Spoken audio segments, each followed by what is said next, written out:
Good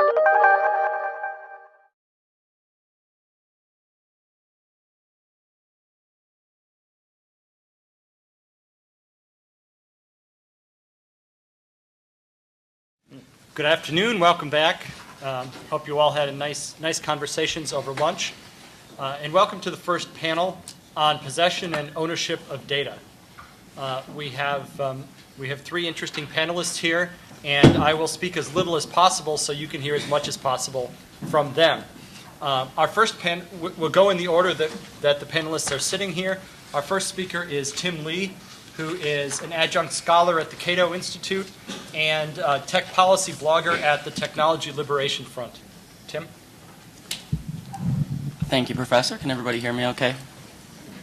So my 2 esteemed co-panelists know a lot more about the legal aspects of this issue, so I'm going to try to take a little bit broader perspective and give some general thoughts about how to think about privacy when we're thinking about online services.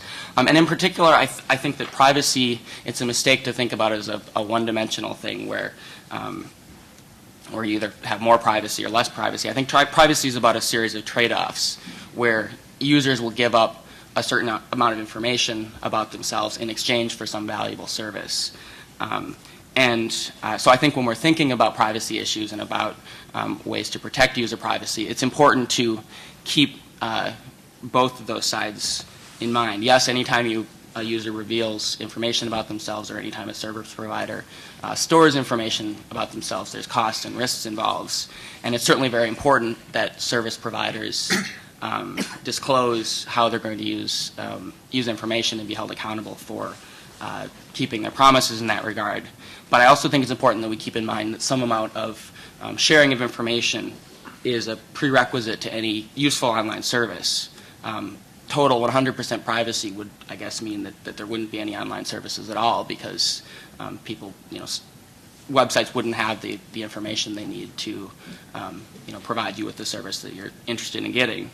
And equally importantly, different users are going to have different opinions about how that trade-off should be struck, about which types of information they're sensitive about, which types of information they're interested in sharing.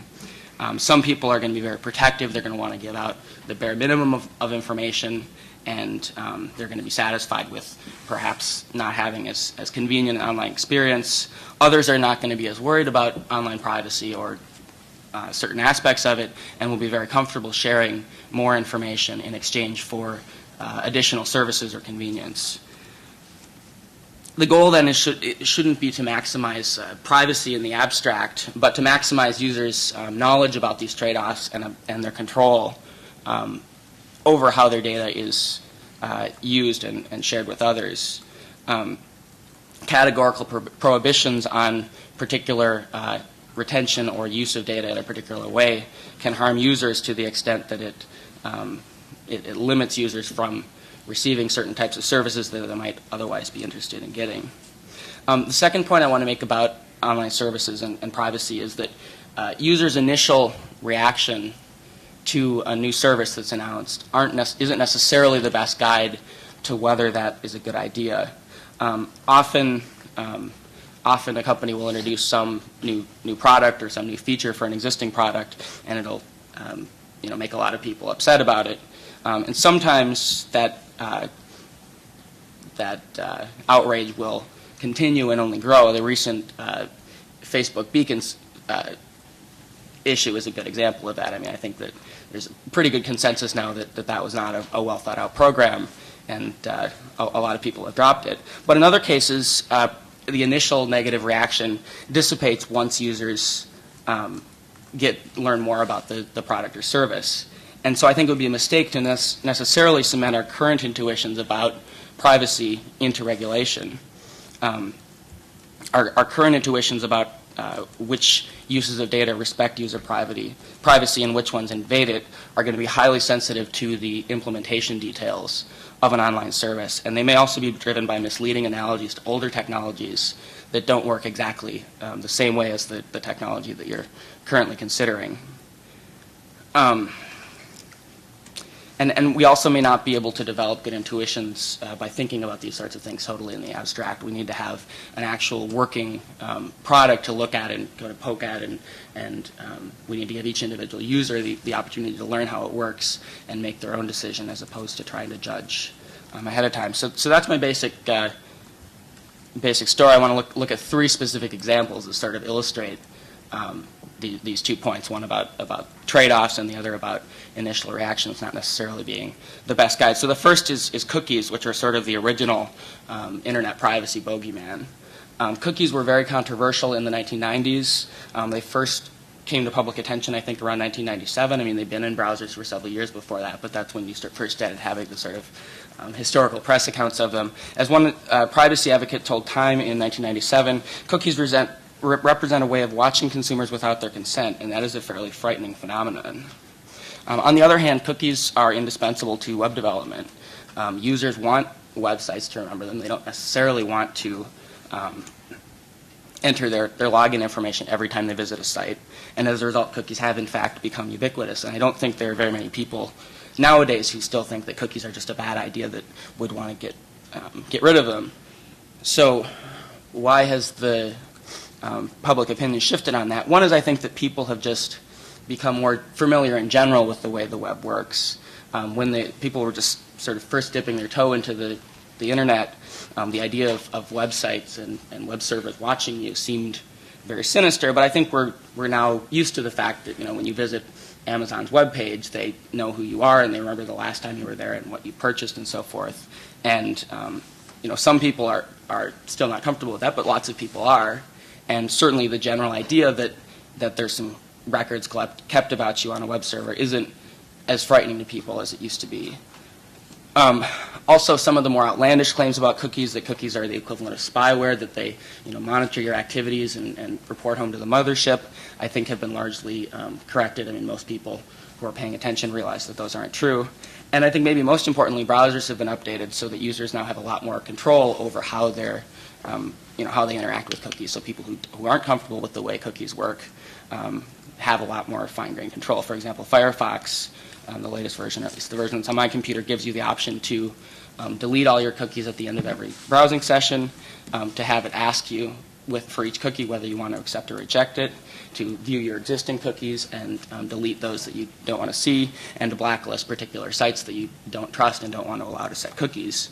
So that allows those users who maybe aren't comfortable with cookies or aren't comfortable with the way particular sites use cookies have the option to disable cookies for those sites, but it also allows the vast majority of users and the vast majority of sites that use cookies for productive purposes to go ahead and do that.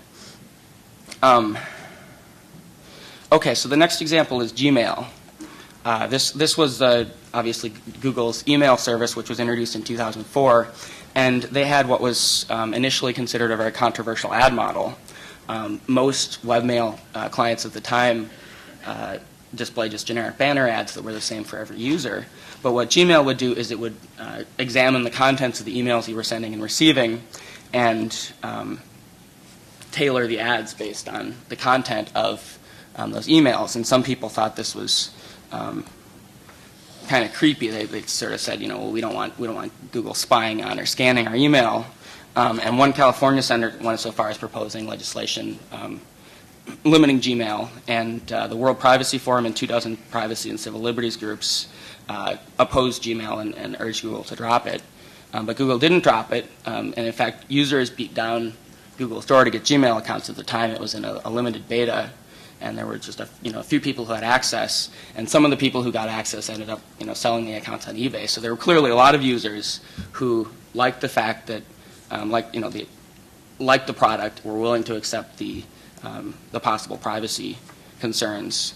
And I think critics of Gmail missed 3 points. First, I think the scanning concept was a little overblown. I mean, it's obviously true that Gmail scans your email to place ads, but it's also true, for example, that their spam filter scans your email, and nobody thinks that's creepy. I mean, no human being is looking at the email. It's entirely done algorithmically inside the computer. Secondly, I think it's important to keep in mind that ad relevance is actually useful, not just to the advertiser, but also to the user. The whole point of advertising, after all, is to provide the user with information about products and services that the user will actually choose to click on. And one of the things that Google has done very well is improve the relevance of ads so that A, you have fewer overall number of ads to deal with, and B, you're more likely to actually have useful ads. And then the third advantage was that, frankly, I mean, Gmail was a large step up from what was already on the market. And part of the reason, for example, that they were able to offer a gigabyte of memory of space for email, I suspect, was they were anticipating that the ad program would be more lucrative than traditional banner ads. And so in some sense, that the users get to make the choice. If they're happy with the 4 megabytes of space they could get with Hotmail at the time and banner ads, that was fine. But if users wanted a gigabyte of space and this new ad technology, that was up to them. Okay, so that's the second example. The third example is Facebook's news feed, which, again, was very controversial. There's actually been 2 Facebook controversies. This is not the Beacon controversy that was late last year, but one a year earlier when Facebook introduced a feature where Facebook would sort of keep track of all your friends, the information in all your friends' profiles, and notify you when something changed. So if, say, your friend uploads a picture from his recent trip, it would show up on the news feed as, they uploaded the photo, you'd be notified and had the opportunity to look at the photos. Now, this, again, was very controversial. Within a few days, a group opposing the news feed attracted 700,000 users. And Facebook reacted quite quickly. Within a couple of days, they modified the news feed feature to give users more fine-grained control over the types of information that showed up on their news feeds. So if you didn't want, say, photo albums on the list, you could click a checkbox and not include those.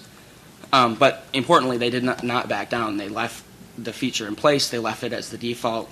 And since then, I think it's widely considered a success. When I joined Facebook in early 2007, I was in college, so I'm a little behind the curve. The news feed was on by default. I didn't see any reason to turn it off. And in fact, it's pretty useful because it makes Facebook a much more interactive place. It's more interesting. You log in and you can actually see stuff that's changed as opposed to having to hunt around to find other people's profiles. And in fact, I think it's now considered such a success that MySpace recently unveiled a similar feature, although they've been a little bit more cautious about the way they've introduced it. So I think there's a couple of lessons to learn from the newsfeed incident. One is I think that openness and communication with your users is very important. Part of the problem, I mean, Facebook did a pretty good job of this. They did at least clearly announce that it was there, but I think if they'd done a better job of announcing it a little earlier and trying to explain it in more detail, they might have been able to come out with a product that address some of these concerns better than what they actually did.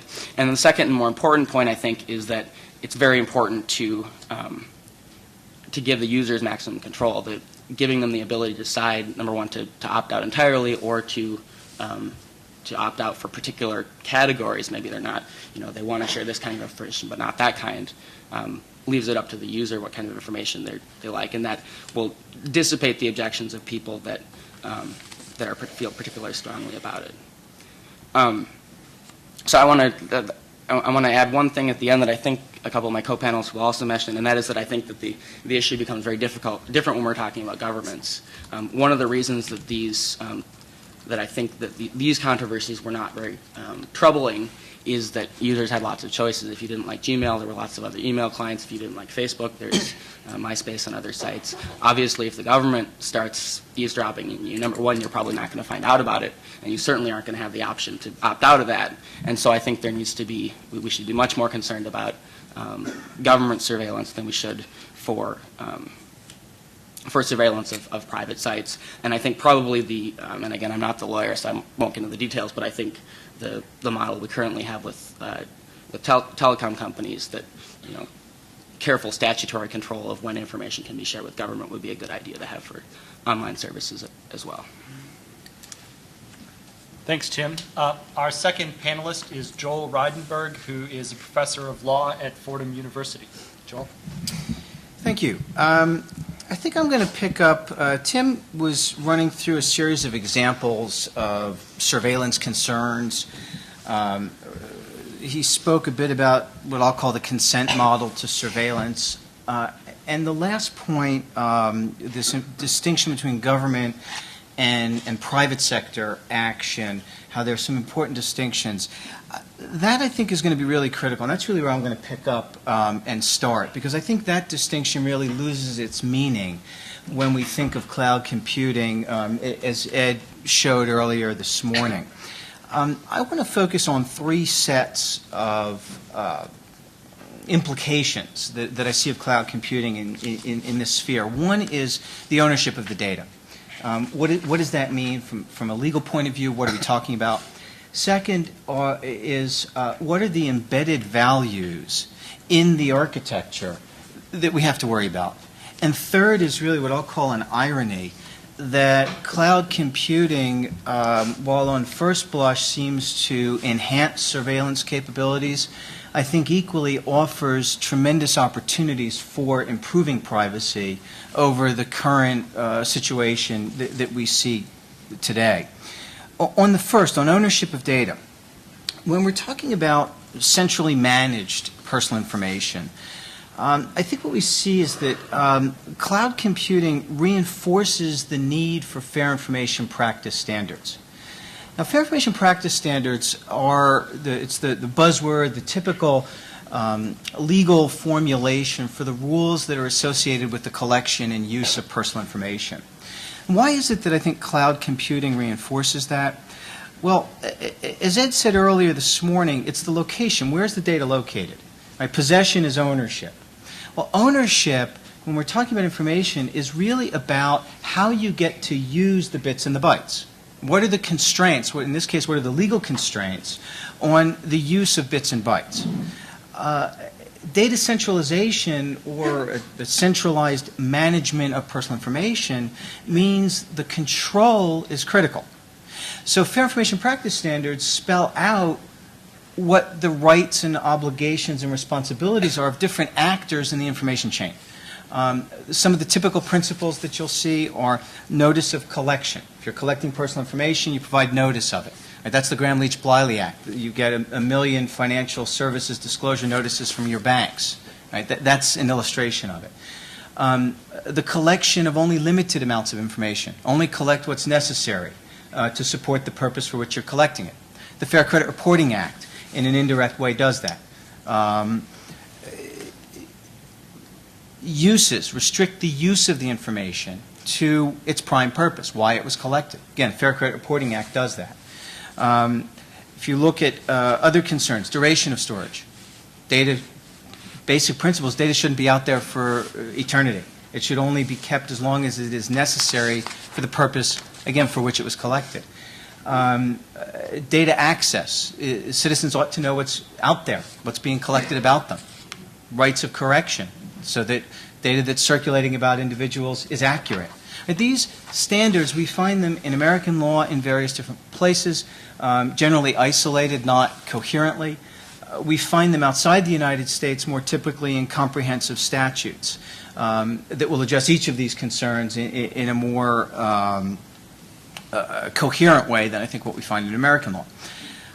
Well, how does this play out in the context of computing where lots of data will be aggregated and managed collectively?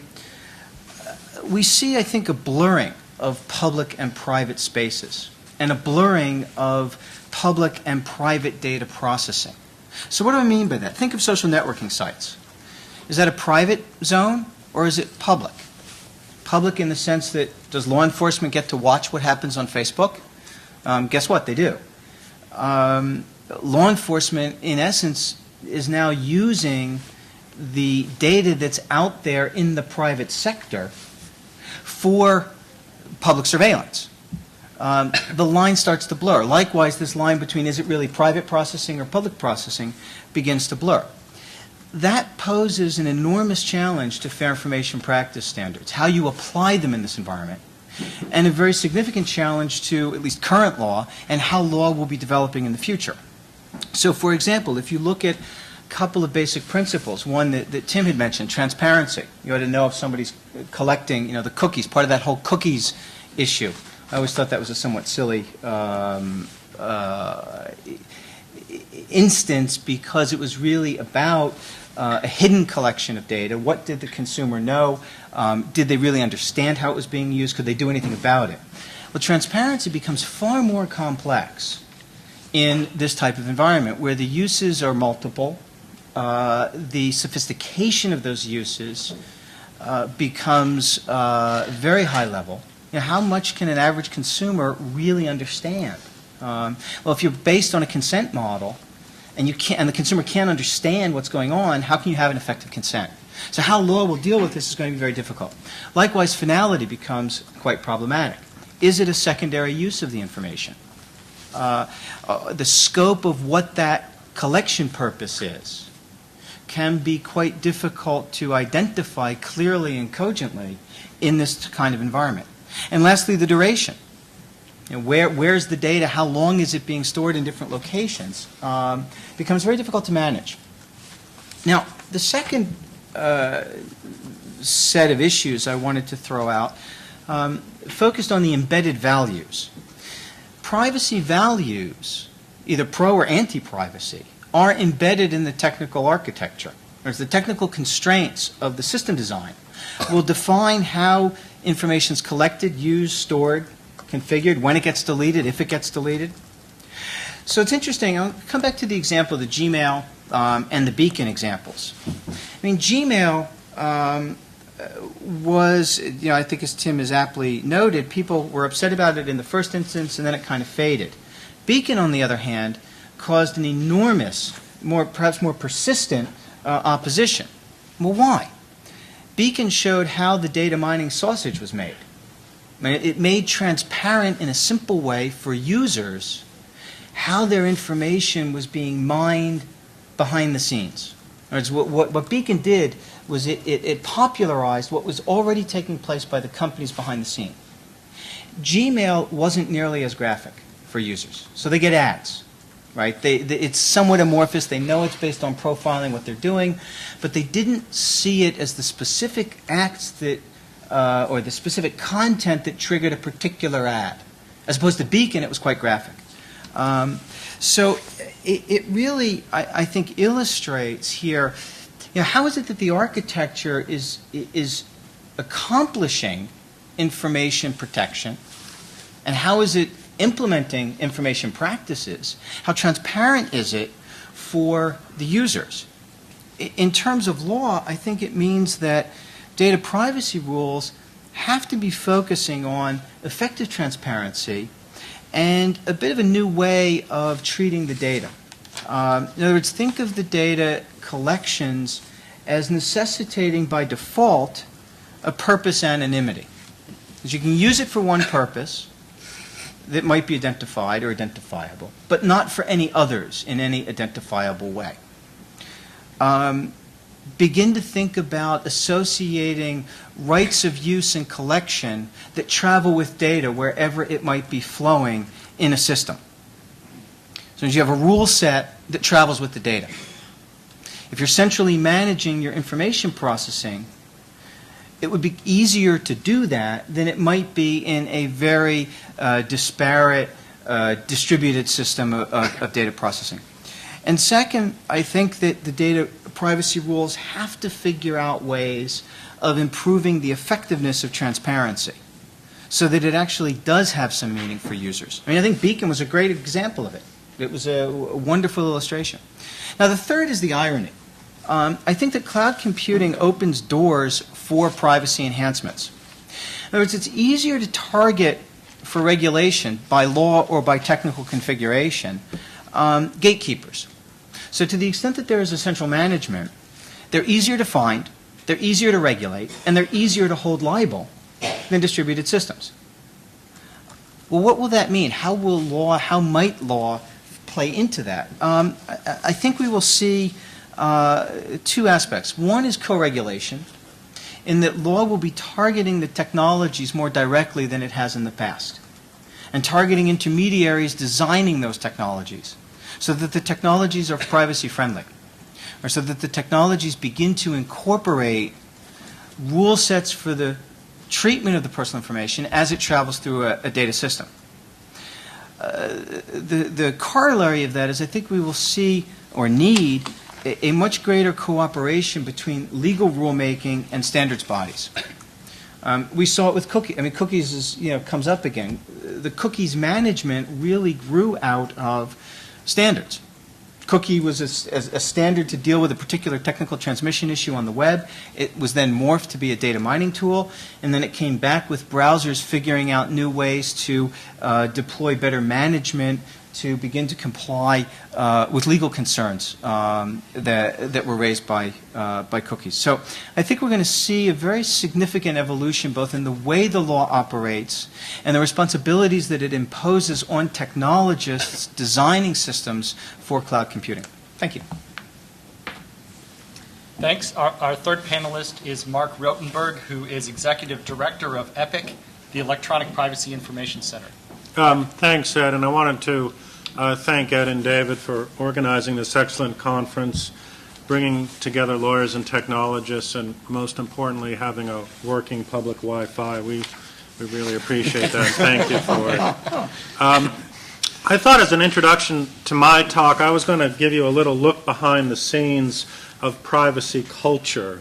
Sort of if you get invited to one of those privacy cocktail parties and you don't have time to buy an English to privacy language dictionary and you kind of want to know what people are talking about, I'm going to give you like the tip sheet right now. It's a little bit like visiting a foreign country, and you can slide this into your wallet. It might be helpful.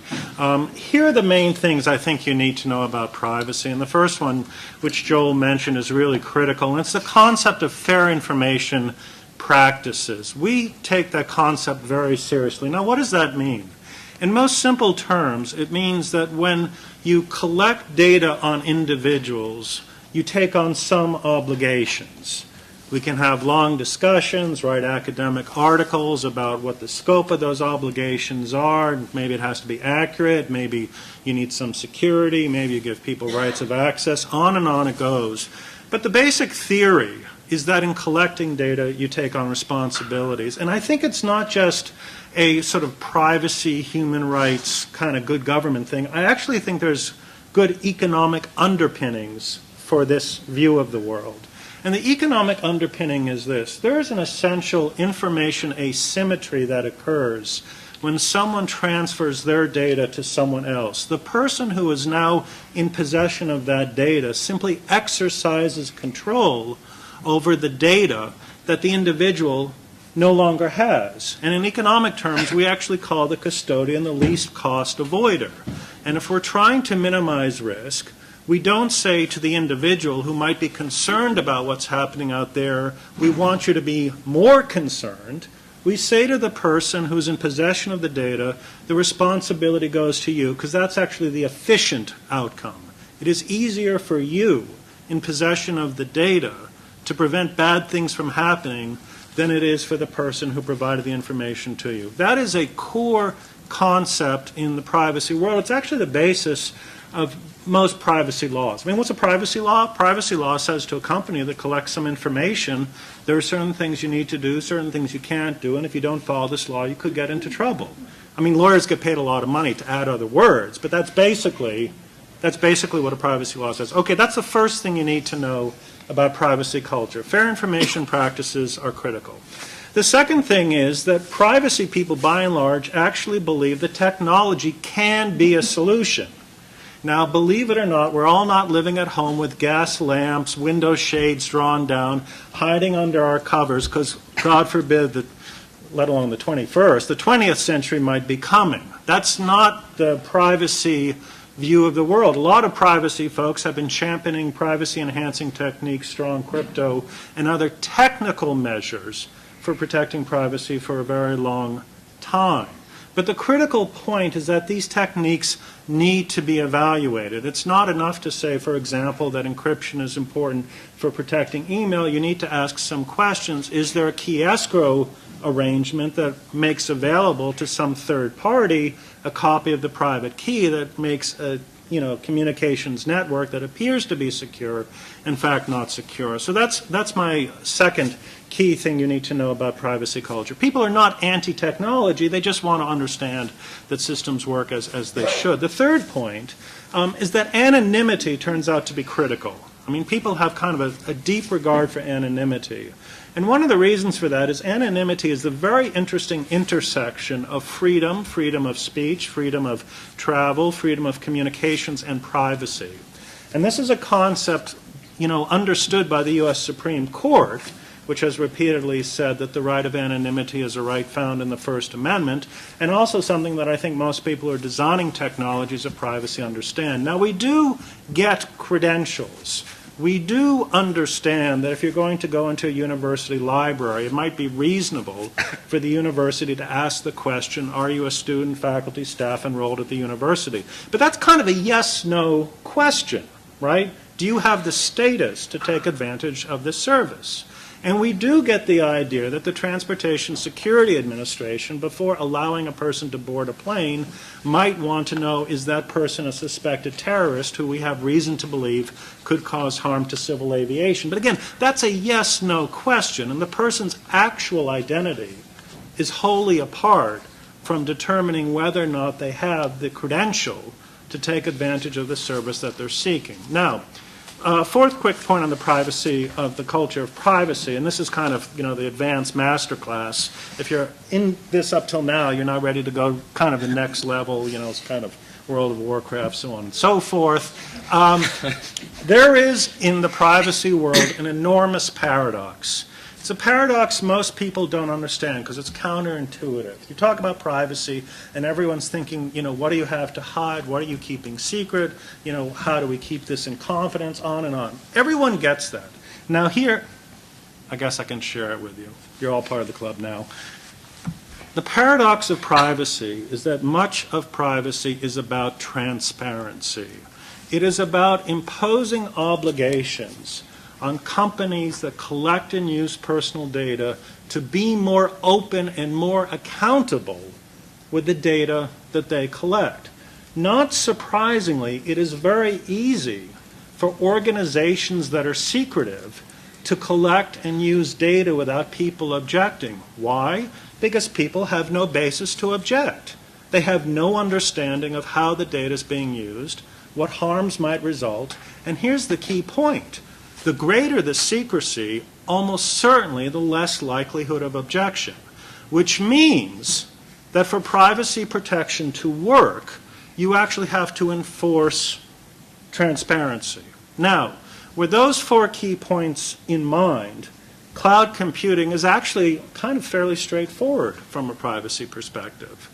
We've got large organizations collecting and using personal information. That's fine. We just want to make sure that fair information practices apply and that they properly protect the data that they use. We're going to ask some questions about identification because we think anonymity is important, and where it's personally identifiable, we need to know how it's being used. We think technology can be a solution. We want to test it. Can't simply take the representation. And finally, to really protect privacy, we have to ensure transparency in the practices and the collection and use of data. And I'm just going to take just a couple of moments, and I'm going to try to kind of strongly rebut a couple of points that Tim made, because I mean, nice fellow, but I really kind of disagree with some of the conclusions he reached, and I was a little saddened that Joel seemed to go along with all this. So let's come back for a moment. Let's come back for a moment to cookies and Gmail, and I'll do them in reverse order, and I may get to Beacon. But okay, so I remember the whole Gmail thing. And one of the things that really struck me about Gmail was Google was saying, well, ISPs, they constantly inspect traffic. You need to make sure that there are no viruses, and, that's all a security thing. And we're just, making sure that we are not missing any keywords in email messages that might be of interest to our advertisers. You're with me, right? There is an enormous distinction in communications law and tradition between the obligation of the service provider to do what's necessary to ensure that the service can be provided and inspecting the contents of the communication for some additional service or activity. I've helped write the federal wiretap law. I can tell you the wiretap law has a very clear exception for the provision of service. Telephone companies listen in on telephone calls a lot to establish signal quality, to do load leveling, to do lots and lots of other things that you won't object to because you're a customer of a service and you want the service to be reliable. And part of that exception is based on the belief that the only reason that the telephone company is listening in is to ensure that the service is reliable. Now, if the telephone company were to start listening in on telephone calls and saying, my goodness, I had no idea that that guy was going to make a reservation at that Italian restaurant Friday night. There's a much better place up the street. Maybe we can just drop something in his mailbox this afternoon, get him to flip that reservation and pick up a little money on the side. Most people go, well, hold it, that's not quite right. Now, that's essentially what Gmail does. Now, in answer to this point, well, it's not a person doing it. It's the computer doing it. Don't worry about it. Modern information privacy law is all about the computer doing it. That's exactly what a privacy law is. It regulates that technique being done in an automated environment when personal information is being used in a manner not consistent with the reason for which it was originally collected. So yes, I know there are millions of people using Gmail. I know it's a great service. I know there's a huge amount of storage space. I get all that. But guess what? There's a privacy issue there. And part of the reason that Google is so successful is it's demonstrating all the traits of a monopoly corporation, which is part of the reason that Gmail grows as it does. It doesn't resolve the privacy issue. Okay, last thing on cookies. We also get the idea that the web is stateless. I got that. I got the shopping cart scenario. I understand that too. But cookies are completely opaque. Now, if you want to put in a cookie that's going to give me local movie recommendations and take that last field in the cookie table and put up the 5 digits, that's my zip code, and I see movie phone, 1-year expiration date, not secure in my zip code, and that's it, yeah, I can figure it out. That cookie is there to provide relevant information about movies in my neighborhood. But that's not what most cookies look like. Because if you look in that last field where there's a unique user ID tag, again, completely opaque to the end user, it doesn't mean anything to say delete, don't delete. There's no basis to make an informed judgment because you have no idea how that cookie is being used, right? Same thing with third-party banner ads. Yes, I think that's what they're called. I mean, why? What is the justification for that particular implementation? So I think there are a lot of unresolved questions about cookies today. We actually raised them in the Google DoubleClick merger. And as I said, I think, as for Tim's points about these issues being, overblown and misunderstood, I think it's actually the opposite. I think these problems have grown more severe over time because they haven't been addressed. And I actually think they're fairly well understood. I think what companies are doing, in fact, is finding more clever and effective ways to respond to criticism rather than fixing the problem. I'll stop there. Thanks. Let's give Tim a chance to respond. Sure. There's several things there. Quick point, I agree with Professor Rotenberg about technology. One of the things that I really admire the Electronic Frontier Foundation for is that they have several technologists who work on finding ways to develop technology. That's a different group. No, I know. I'm just that develops technology that enhances anonymity and privacy and so forth. So I think that's definitely a very important part of protecting privacy. As for the Gmail and so forth, I think it's important to keep in mind, and we've got sort of a divide here between traditional privacy law as it's been written over the last 50, 100 years, and the way online services have begun to use data. And clearly there's a divide where in many cases the things that online services do with data don't map well to the privacy laws. And the question is what do we do with this? And what I seem to be hearing is that we need to find ways to shoehorn the online activities into these distinctions of public versus private.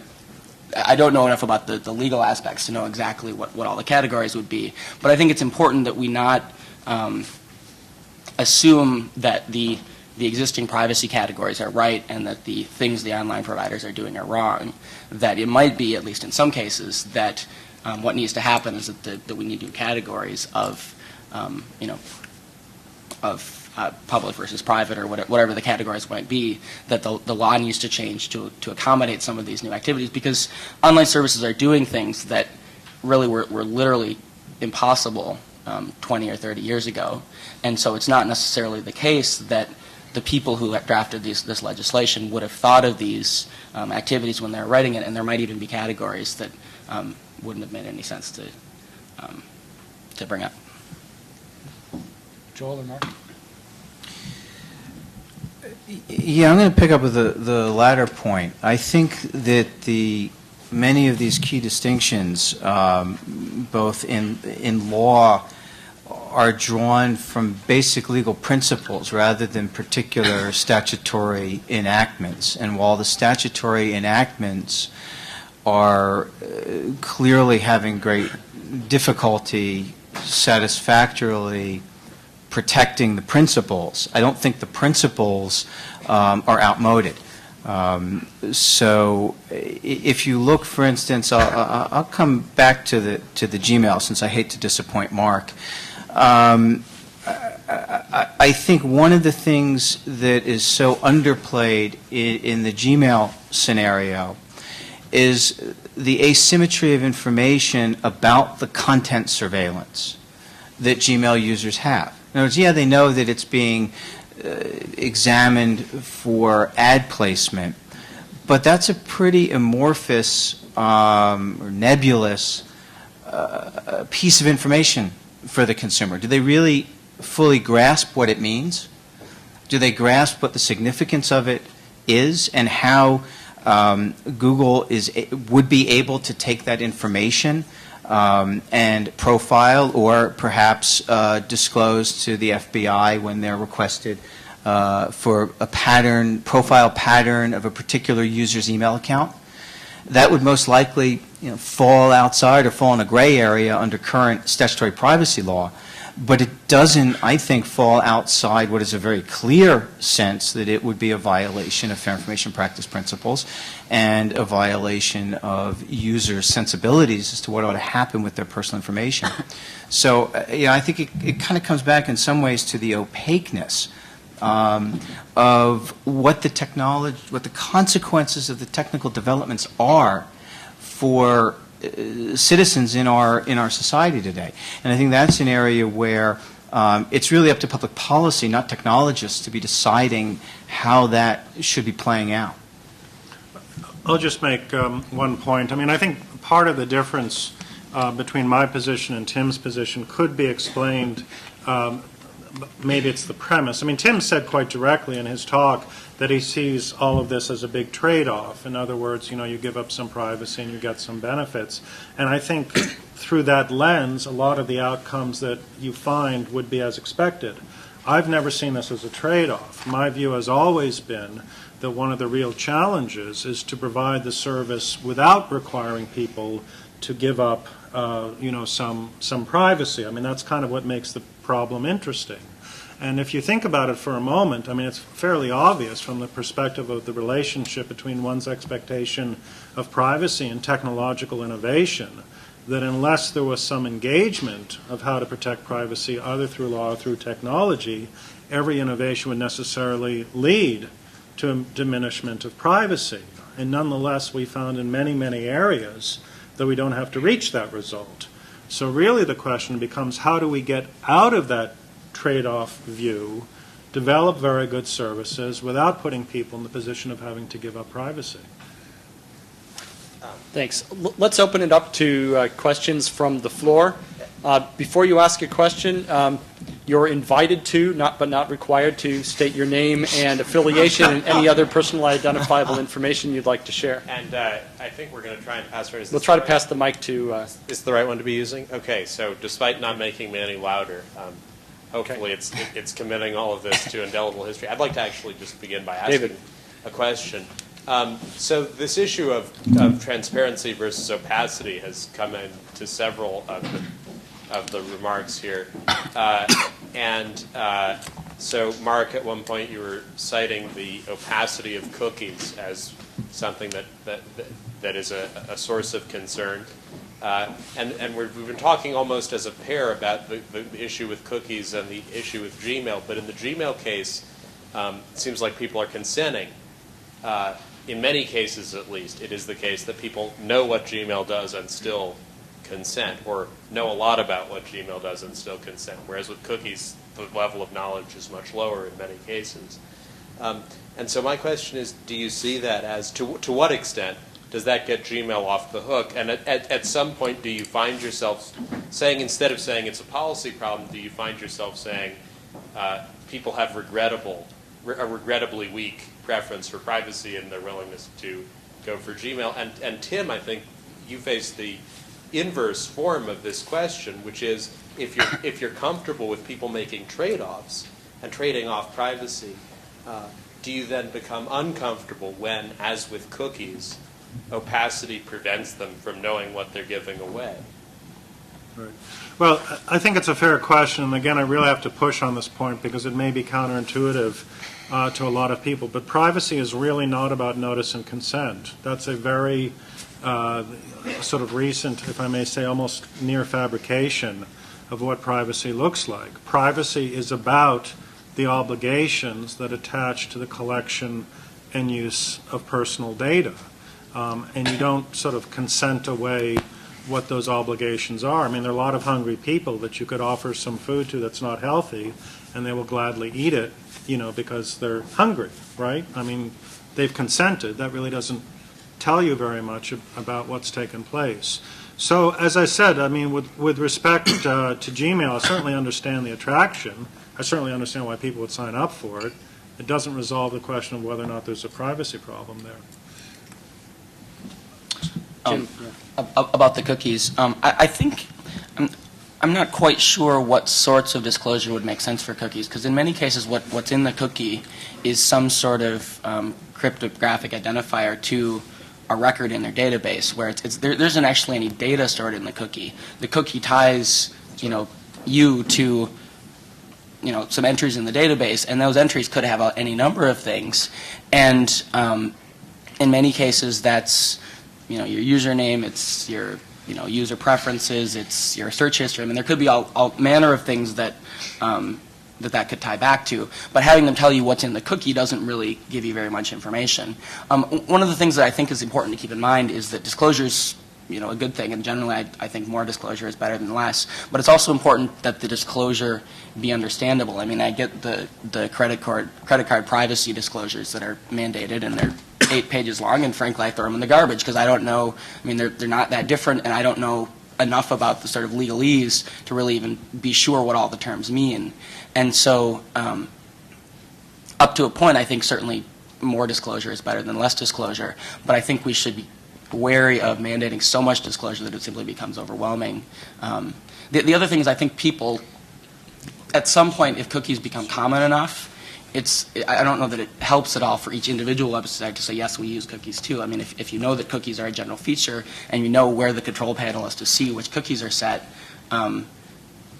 anybody who cares can go and see that the cookies are there. Can I just stop you for a moment? How would you make the decision? I mean, okay, so you've got a list, there are 100 cookies, you sort of vaguely recognize the domains, you see these long expiration, and then in the last field, right, as you say, some key maybe, on what basis would a person choose to delete or retain a cookie if they didn't know what it was tied to or how it was being used?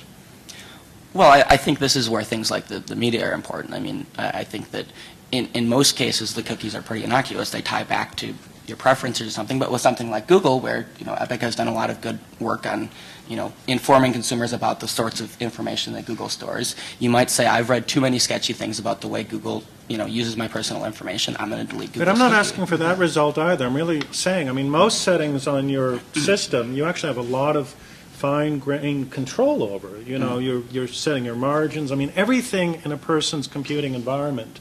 Most people in this room, I'm sure, are quite expert at adjusting the settings.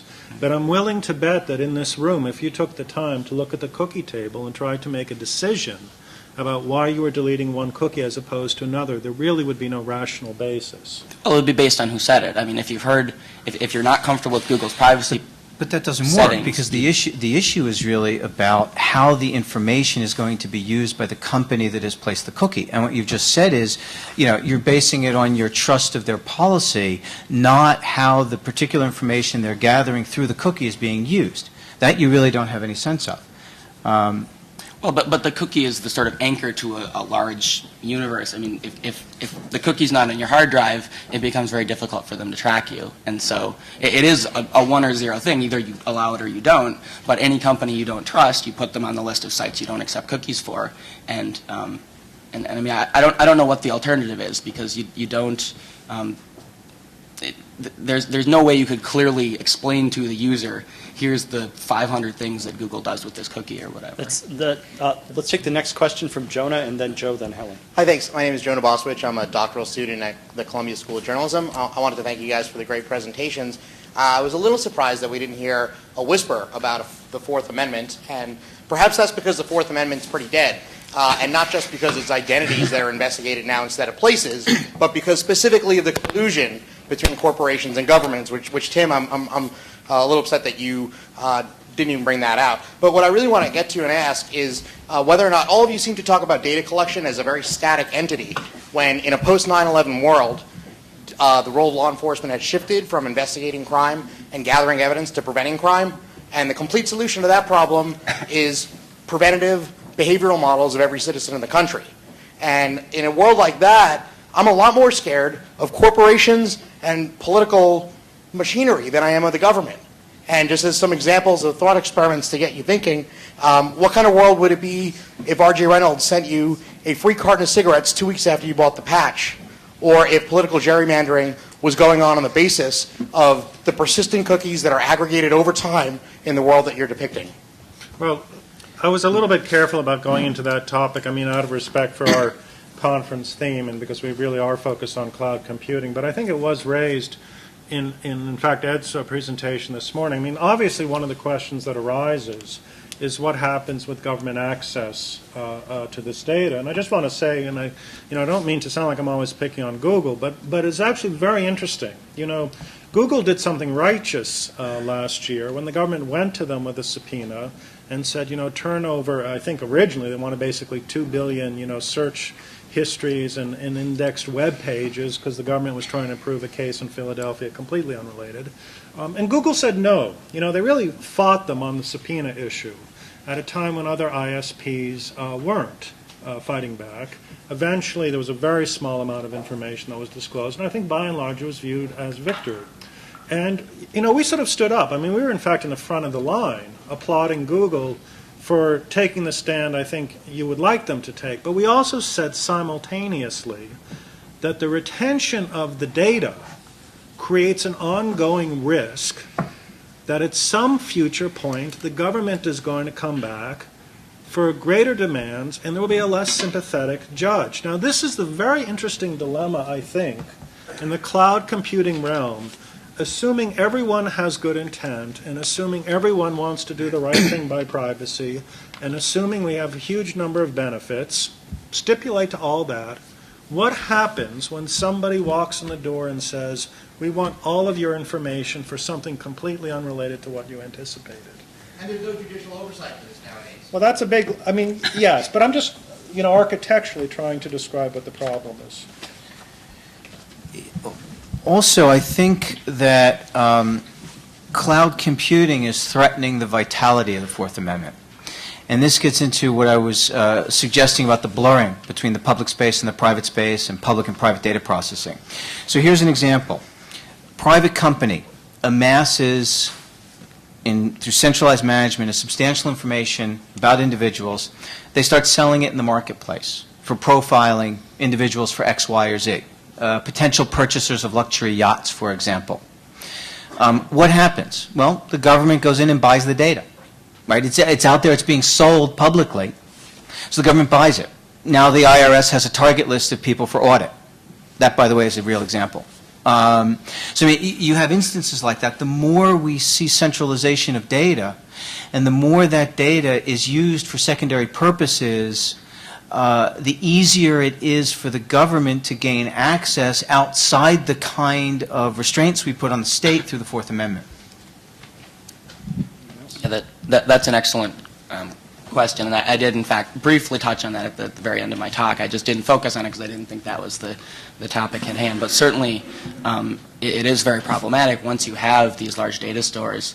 If the government comes knocking for it, it's very important that there be, clear legal rules that they're not permitted to share that data unless there's the proper, judicial process. So, yeah, it's not just the legal rules. It's a combination of the legal rules and the architecture, because you will always have mission creep. If the data is there, it will be too tempting.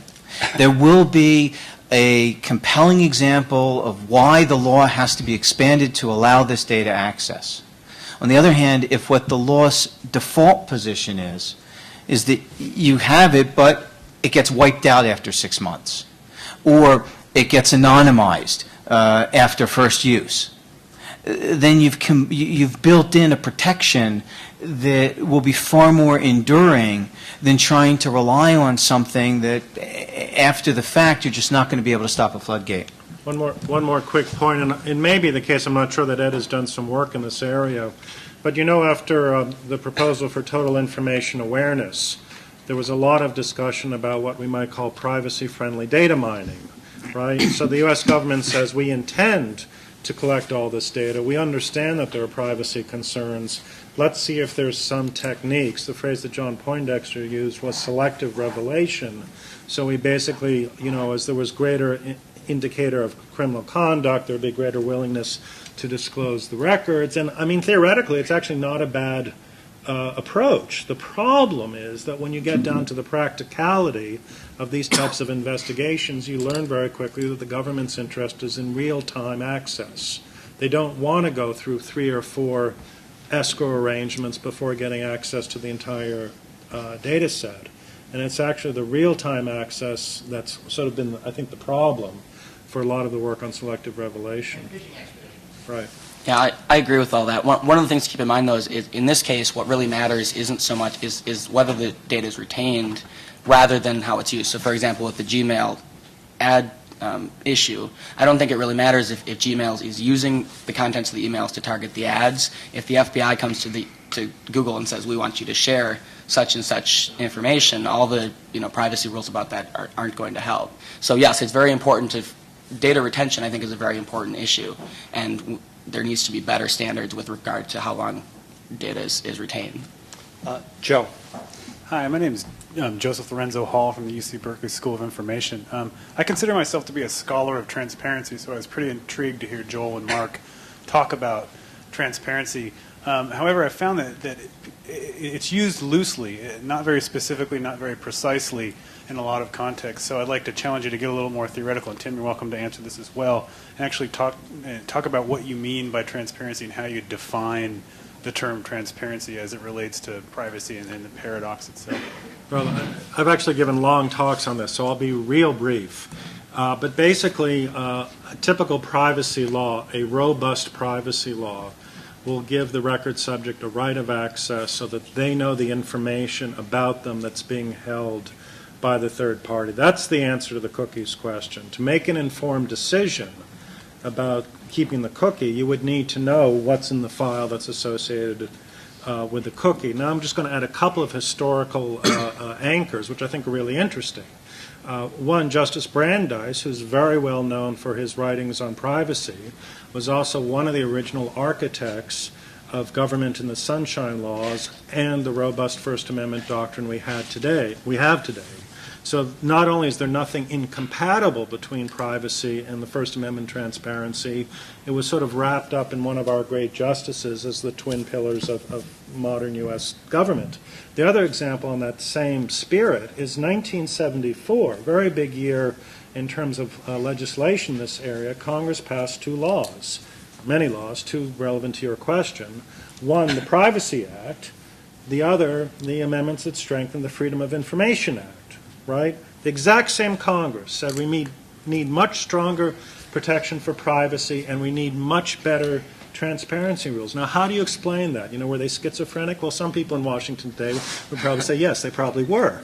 But putting that explanation aside for just a moment, when you line up those two laws, what you understand is the Privacy Act said personal data should be collected personal data that's collected by the federal agency should be protected, and the activities of the federal government should be open and transparent to the public. Two completely consistent goals. Yeah, if I could spell it out with a couple of concrete points. The first is that there not be surreptitious data collection. I think one of the things we see today, and this is the challenge, the complexity of the collection of personal information makes it very hard for it not to be surreptitious. And we can just envision how many of you are wearing RFID chips on your clothing right now?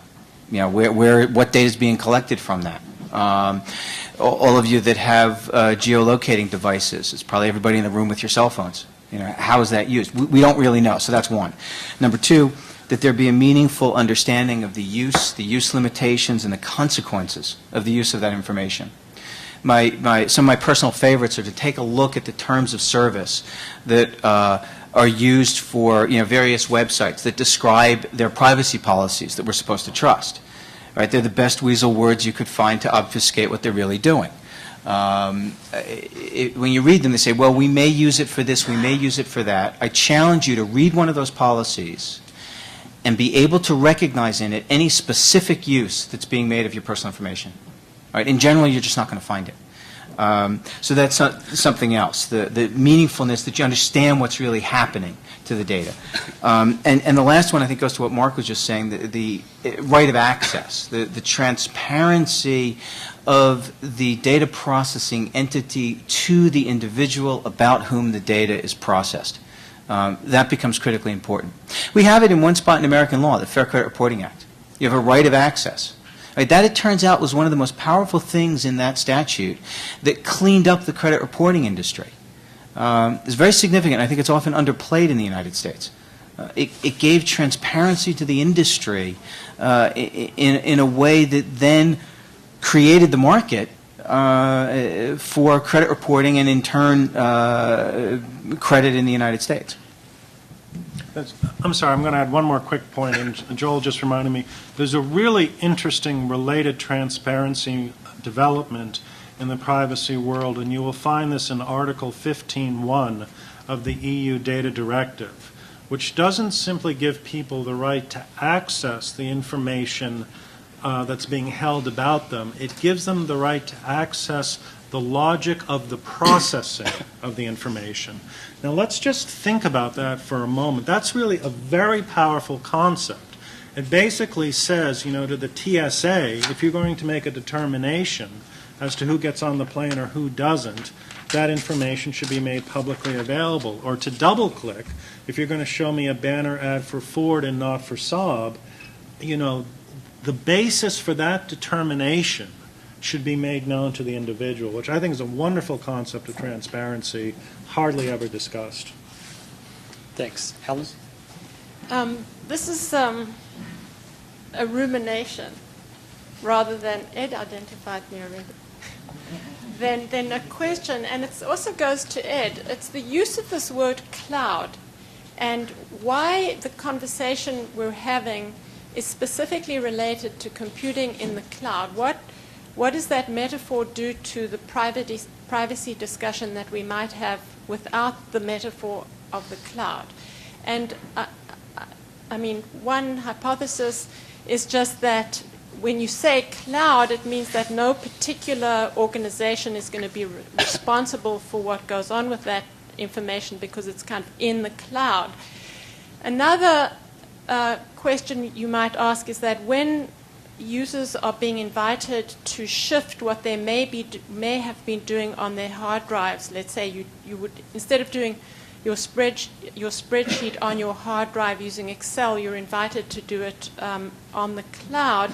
What standards are adopted on the cloud? Are they the same standards that would be adopted if it was on your hard drive, or do the rules change because now it's on the cloud? So, I'm just interested in whether this metaphor is a good or a bad thing, and how it affects our expectations in a general way, and also whether it may change them in relation to privacy.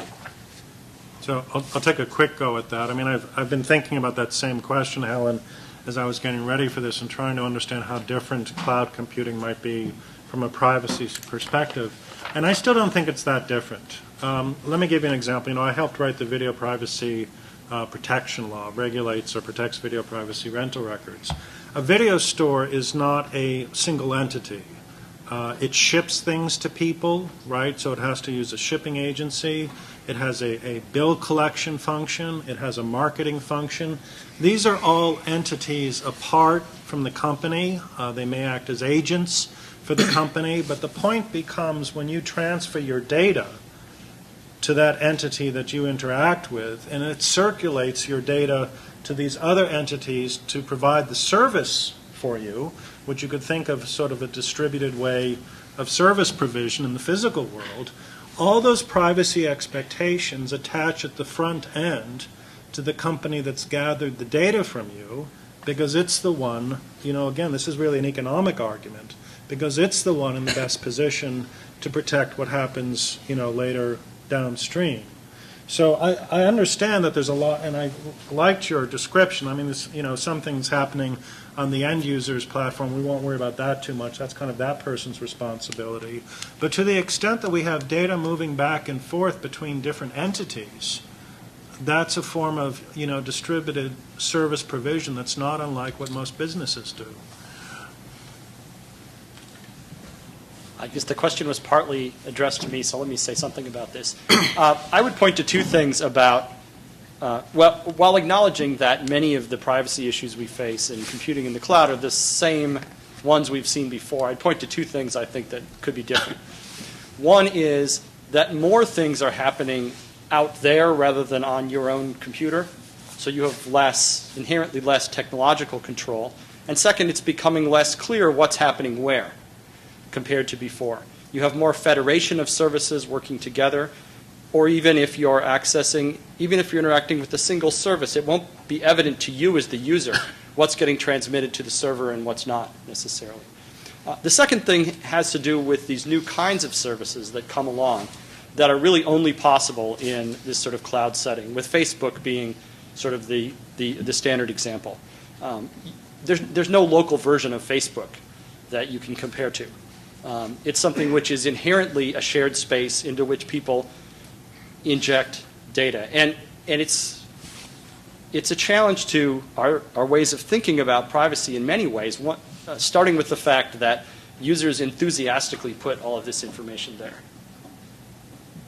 And indeed, it's kind of the purpose of Facebook to have users put information there and make it available. So I think Liam was next. Yeah, hello. My name's Liam Hegarty. I'm a librarian in a public library. And it seemed to me that you all were very much focusing on like the user and then direct relationship to the person who's storing the data. But I can just think in our library itself, we're like a third party. We use Gmail under our domain to do our email with our patrons. So people who send us, like, I want this book, I want that book, because they can't do it on the online catalog, that is actually now being stored in Gmail, and they have no way of knowing that it's going, that it's a third party is storing their information. And Google is hosting a lot of persons' domains for email, etc. So kind of the model, I guess, that Marc was talking about, where the person is gathering the information has to be transparent. The people that are going to our library, sending us emails, we're not really gathering the information, but I couldn't explain what Google's data collection policy was to them. So I was just wondering if people could comment on that. Well, I think one thing that's started becoming clear to me as we discussed this is I think that the question of who gets the data is much more important than the question of what's done within a particular firm with the data. Because in the case of Google, what you're really worried about is that information going to leak out to the government or to, competitors of Google or to booksellers or whoever, and I'm having trouble imagining a harm to the user that would follow strictly from the ad placement algorithm. But if, for example, Google were sending contents of emails to advertisers, which my understanding is they've said very clearly that they don't, but if they were, that would obviously be a serious problem because then the FBI could say sign up to be an advertiser. But as long as, so I think the disclosure that really matters is the disclosure about who is going to have access and who is not. And in the case of Gmail, I think that's, maybe there's a concern I'm not thinking about, but it seems to me that there's no serious privacy risk to your customers that I can think of. Yeah, I want to pick up on that because I think that's really an interesting example that the library is outsourcing its content communications with its patrons to a third party where the library doesn't know anything about the custody of that information. I'm very low down on the Okay. Imagine this were in the physical world. So the library has a rare books collection that it doesn't have enough space to house in the building. Right? Typical collection as a library gets bigger, and it's got to find an outsourcing facility to stock these books. And they ship them off to the Iron Mountain or whatever it is warehouse without ever investigating anything about climate control, anything about security of the site. Right, what would we think in that instance? We'd be pretty surprised. I think what we're getting at here is an intermediary like the library in this instance, I would argue, has a responsibility. Now, it's not there legally yet. I think it should be. But has a responsibility to pay attention, to know what's happening and how the information is being treated when it's passing it off to its agent. In this instance that you've described is Google hosting the domain. And I think that's something that the architects, I'm sure, it would not surprise me if even at the high up level at the library, they really aren't sure about that. They wouldn't know. Oh, it wouldn't surprise me either. Because, why? Because what happens? They're faced with a decision. They don't have the resources to do their own domain name. The logical thing is fine. Here's a company that will outsource it. Enough said, we get the standard form. We sign the standard form. We don't read it. We don't pay attention to it. That's where the data chain breaks down. That's where the privacy problems begin to crop up quite robustly in cloud computing. Because in a sense, unless actors are paying attention ex ante, the loss of control of the data and the uncertainty about how it will be treated is almost irreplaceable after the fact. Without talking about Google in this answer, I'll just say that, it's an interesting question because by tradition, libraries have really been ground zero for the defense of intellectual freedom. And the history is interesting, too, because a lot of our strongest privacy laws, at least at the state level, came about after a series of experiences in the late 1940s and early 1950s when FBI agents would literally walk into libraries and ask to see who had borrowed certain political books. And librarians, understandably, had a great deal of concern about this, and they began to put in place a whole lot of measures aimed at protecting the privacy of the patron borrower records. And they also put in place record destruction policies. I mean, it was very interesting. A lot has changed because of technology, but I can tell you before the recent wave, the position that libraries took about destroying the records of books after they had been returned was precisely to protect the privacy of their patrons, and many state laws reflect that. And it's a really quite remarkable tradition, but it's also a reminder of how important privacy is for intellectual freedom. Hi, my name is Ash Khan. I'm also at the Berkeley High School. I had a question about, it's kind of an architecture and policy question with regards to kind of follow up Ed's model of kind of personal computing. If we assume like the original personal computing model was the application, the data lived on a user's PC, and the distributed computation was the application lives on the PC, but the data that people downloaded were from the web or from other sources. In cloud computing, the application lives on the web. Why not move the personal data to the user's computer or a service or an agent, and provide some sort of DRM type system. So, there's DRM for media and such, using DRM to prevent corporations or kind of consumers of this data from using or improperly using this data or caching or storing this information on their server. So I would give you a one-time use of my, I'm sure that some exist. I'm just curious why it hasn't been kind of more readily spoken about, where I would more voluntarily give you my code information if I know you could use it once to make me a book recommendation, and then it would expire. I think this goes back to Professor Felten's point about the fact that with control goes, or with physical ownership goes control. The problem is that if the application is on the server, at some point your data has to go to the server.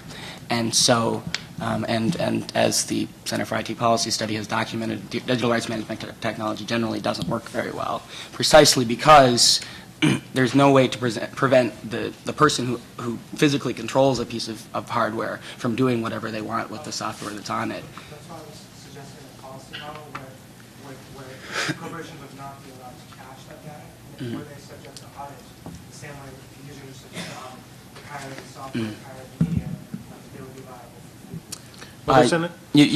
You could do some of that. I mean, I still think that the difficulty is that, well, number one, it would be very difficult to police because you'd have to have a lot of regulations about which types of data have to be stored where. But also, ultimately, the company, if you connected, then the company would be able to do whatever nefarious thing you're concerned about, they would be able to do that when your computer connects to the cloud.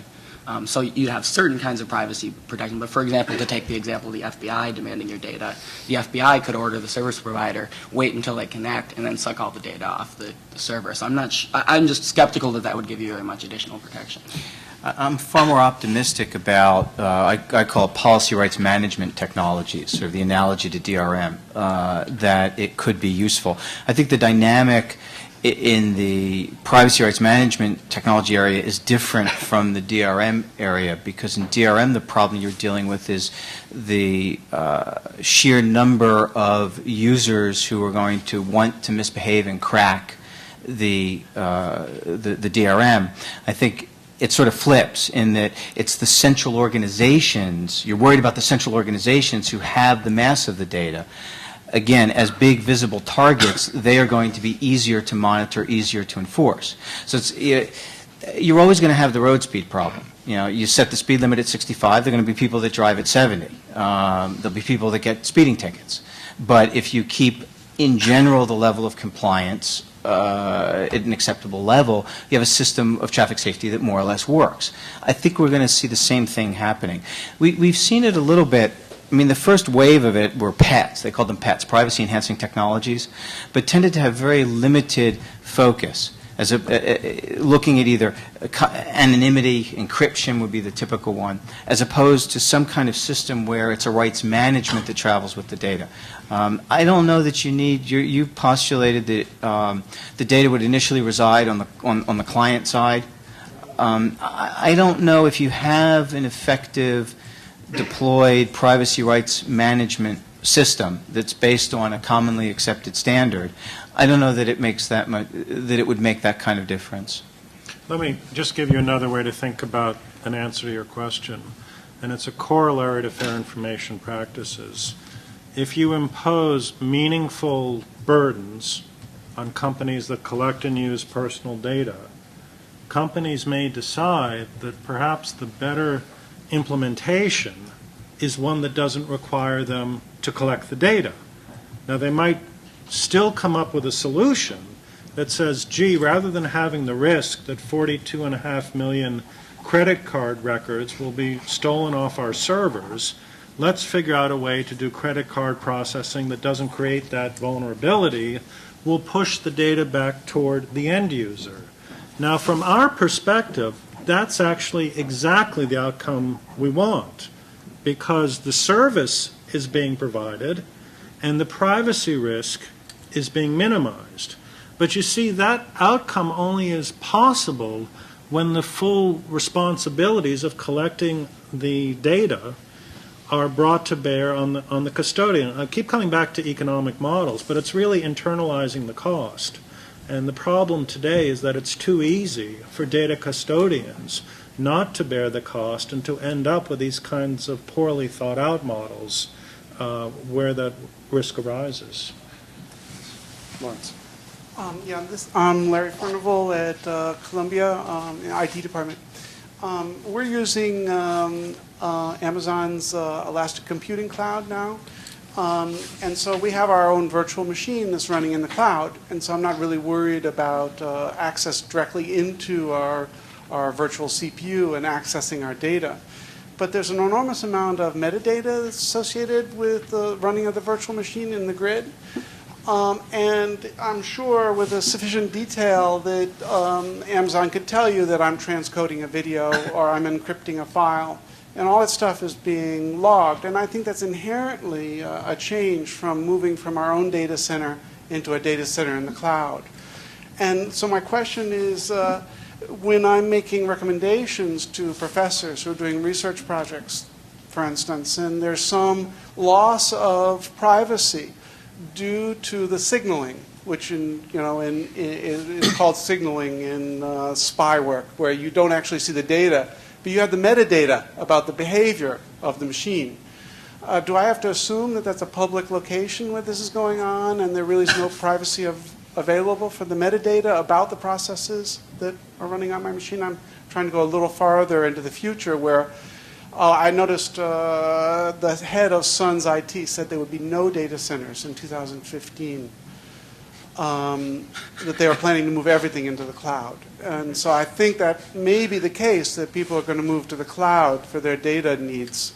A lot of people using VMware now may decide to let somebody else take care of the hardware.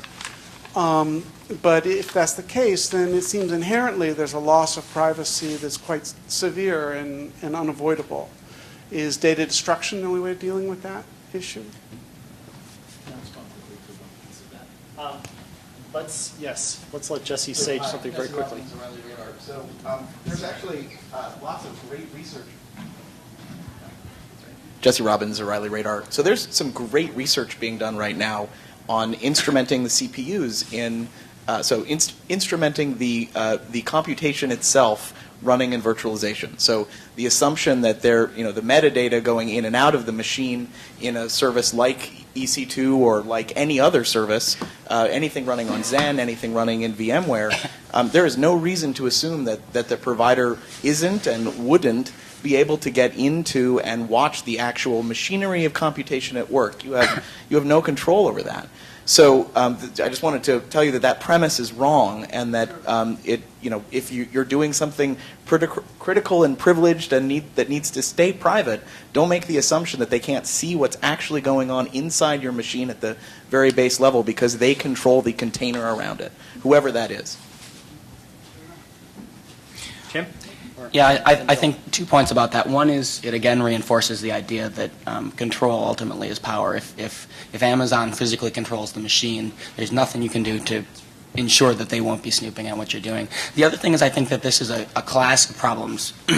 Another example is I believe there's been some legal discussion about whether the headers of email are protected under various privacy statutes in the Fourth Amendment at the same level as the contents of email. And I think it's pretty clear that it ought to, the entire email ought to be protected. But this is somewhere where I do think that the law is lagging behind the technology. And I think if at some point Congress passes legislation protecting that, this sort of metadata ought to be included in that as well. Joel. Yeah, I was going to say, what you're really addressing, and Jesse's point, whether it can be, is a function of how that system is architected. Now, what my question for it would be, are there ways to architect it so that that problem doesn't exist? And if so, how do you get there?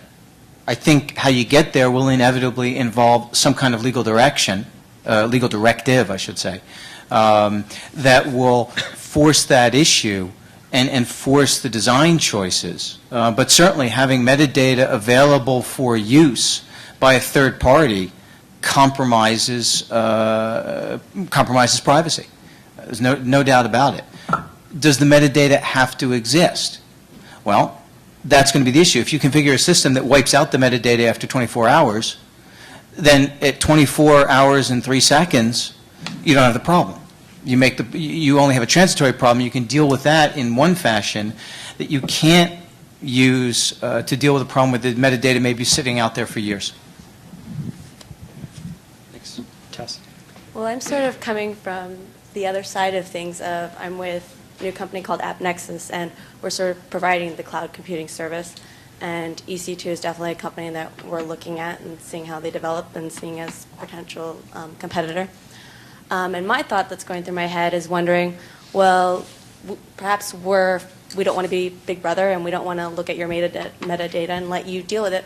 But as we provide this cloud computing environment and allowing the different companies within our cloud to interact, do you see it as being a legal nightmare for us to be worried about, where it's easy to be a mini storage and to regulate whether or not, drug deals are happening in a storage facility and crack down on those people, but this storage cloud computing world and offering that environment, do you see that as being like a nightmare for us or Amazon or whoever else? And how should we start to take early steps now with our contracts, of course, we can tell them, but, are we going to get our heads on the cutting board when the privacy people do come at us? Well, I think it's genuinely a tough dilemma. And, as I was getting ready for the talk today, I actually had one of our clerks look at the Google Terms of Service, and we looked at two, provisions there which seem to be a little contradictory. I mean, one, there's proprietary rights for the user, which is basically,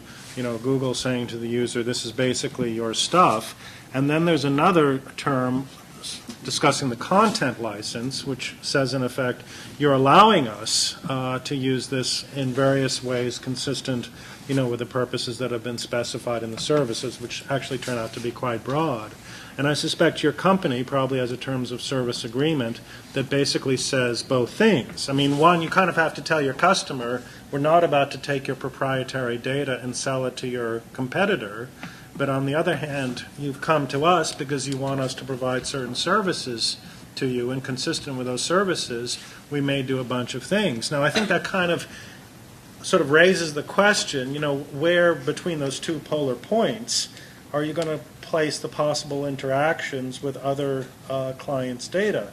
This issue, by the way, has come up in lots and lots of areas long before cloud computing. I mean, companies that used to manage mailing lists, for example, had lots direct marketing. I mean, they had clients both selling shoes in the same zip code. They're both mailing circulars on behalf of the two clients. They're both sitting on the data. Clear competition. Companies today in voting, right, voting registration, they have as their clients competitors.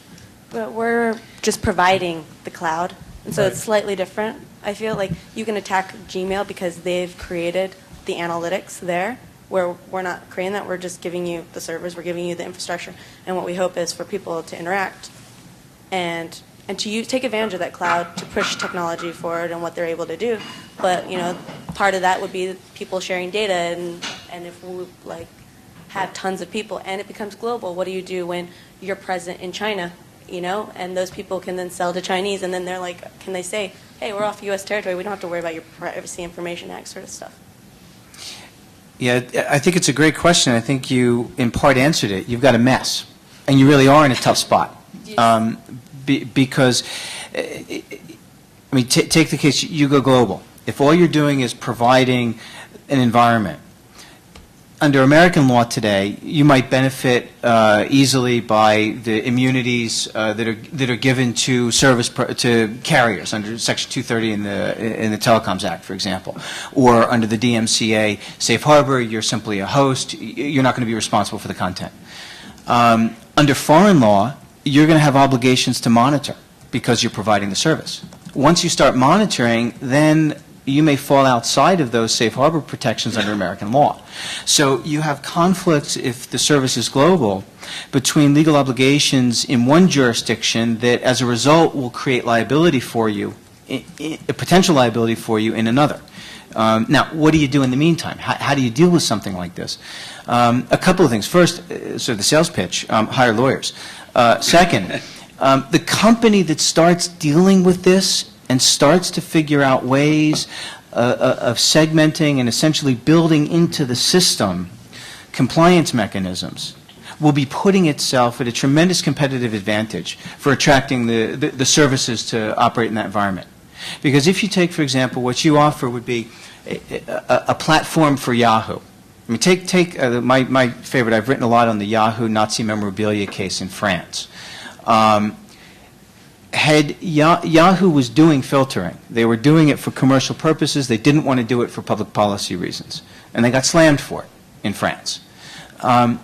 A company, if a service provider were offering a platform for Yahoo to be able to run their auction site, as an example, and that service provider offered a variety of granular options for where things might be available to take into account legal obligations that would vary across countries. It would make that a very attractive service platform compared to another organization that wasn't doing that. So it's now, how do you go about building that in? Well, you've got to know where the pitfalls are. You have to have some indication as to what the rules are in the different places, and then how can your architecture be designed in a way to segment what's available based on jurisdictional requirements. Thanks. That's a good place to stop, I think. Let's thank our panelists for a stimulating discussion.